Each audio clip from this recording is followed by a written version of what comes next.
all of Romans so far, Paul's argument has really been nothing more than this argument for the inclusion of the Gentiles. But in these final three chapters, chapters 9 through 11, Paul wants to explain exactly what it is that's going on in Israel and how it is that Israel and Gentiles now coexist. So first, he points out that the adoption, the glory, the covenants, the law, the worship, the promises, the patriarchs and the Messiah, all of these things belong to Israel. That hasn't changed. Israel is still the elect, the chosen. But then Paul wants them to see and understand not all legal Israelites belong to true Israel. God always has and is continuing to discriminate between the faithful of Israel and the unfaithful. Now, being faithful, especially now that Messiah has come, does not require being legally Jewish. Faithful Gentiles are now included in this true Israel. The Christ came and lived the law perfectly, fulfilling the law in every way. And as it was promised back when the law was given, it resulted in eternal life, specifically resurrection and eternal life. And not only for him, not just for Jesus, but for all who are faithful. We receive from the abundant merit, the grace that he, the Messiah, has earned with the Father.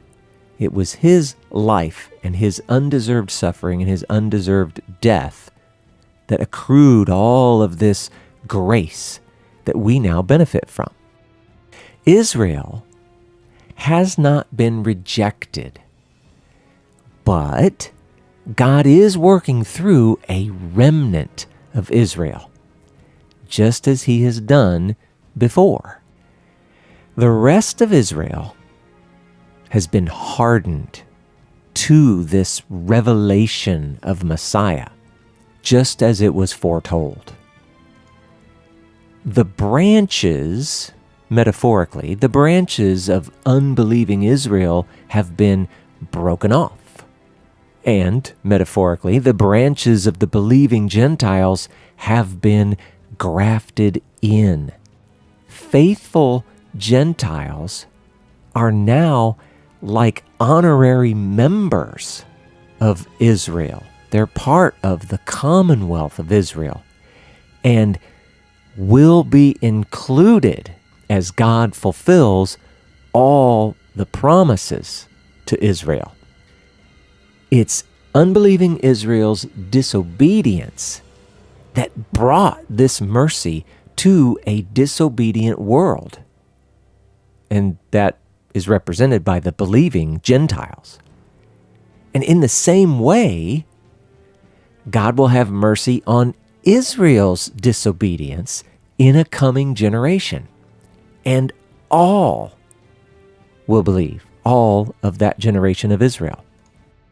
Ironically, God has used the disobedience of all to bring mercy to all.